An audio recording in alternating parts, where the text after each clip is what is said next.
Okay, I wanted to just go through quickly the two-way program, 3 day a week training. Sundays is where the recovery days are generally, and you can do them after any training day. All the programs start with a check-in. We do the body weight first. Highly recommend 2 bottles of water when the athlete wakes up, and probably a bottle of water with breakfast. It'll get the body weight back up. We want hydrated muscles to start the day, reduce our risk of strains and sprains. Then what we have is a pre-workout checklist. Here in the app, it'll ask some specific questions about sleep, how the throwing arm feels in the body. Each month we take a look at that and evaluate how the athlete is functioning. Definitely we'll have resources for players if they are not recovering well, not sleeping well. Then we get into the pre-throw routines. If there is a mound day or pull down day or velo day, we want to be able to get the arm prepped. We want to do the arm care test. We want to do the post exam after. But since this is the off season component at the moment, we don't have anything like that on Sundays. Just be aware with the recovery day on Sunday and you have a high intensity throwing day, do the post exam after. Going into Monday, I'm going to get a little bit deeper into the programming. We got the same upper components.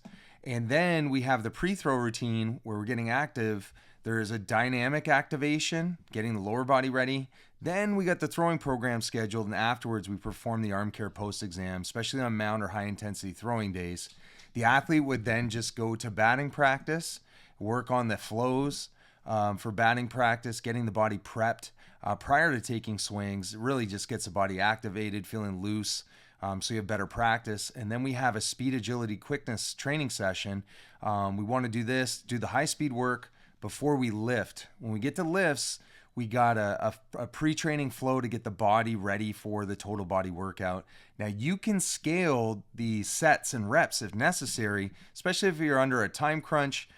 Or if the body's sore and you want to get some workout in, but you don't want to overdo it, definitely make those adjustments there. That's totally fine.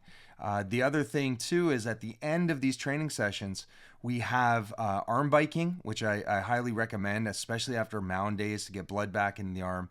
And there's also a checklist of getting the responses from the players to see how hard their throwing or speed or hitting or lifting sessions were. And we can also look at those at the end of the month and start scaling training for the players. And definitely at the end of everything, checking the body weight again. You can lose a ton of body water in hot weather. And we want to be able to make sure that we don't dehydrate.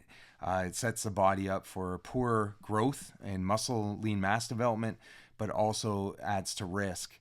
When we get to Wednesdays, here's the second training day. And here's the thing, the training days can be on the days that are recommended, or you can move them. If something comes up on Monday, you move it to Tuesday. Just make sure there's a day between the training sessions to reduce the risk of overtraining. I also recommend not to do a heavy lift the day before a hard throwing day. So for example, if you had a heavy lift on Thursday and Friday you got a bullpen or maybe even a simulated game or a game, that's not a good time to do it because you don't want to pre-fatigue the throwing arm. Ideally, we want to do the training post high intensity throwing, so after games or bullpens, but it can allow you to have some adjustability here with the days of the week. On day 2, it's a similar format with the arm care done before, and then the throwing program and the post after if it's high intensity. The batting practice is a secondary speed, agility, quickness training component. The pre-prep for the lift, then the lift, and the exit. On Fridays, it's a little bit different in that now we have a total body lift again, but we got a recovery day built in. So they're going through their programming, very similar to the other top parts of the training. But after we're done the total body workout, there's this recovery training section. This is where we want to get a lot of blood flow back to the arm, especially for a two-way player. And they're throwing, both positionally and also as a pitcher. We want to make sure we get the circulation work, and we also get that rhythmic contraction that really helps the throwing arm. So if you got any questions, please reach out. And we're excited. You're learning a process that will sustain you throughout college baseball and your professional career. And it's amazing that you can learn this at any age, and especially at a younger age, to set you up for future success.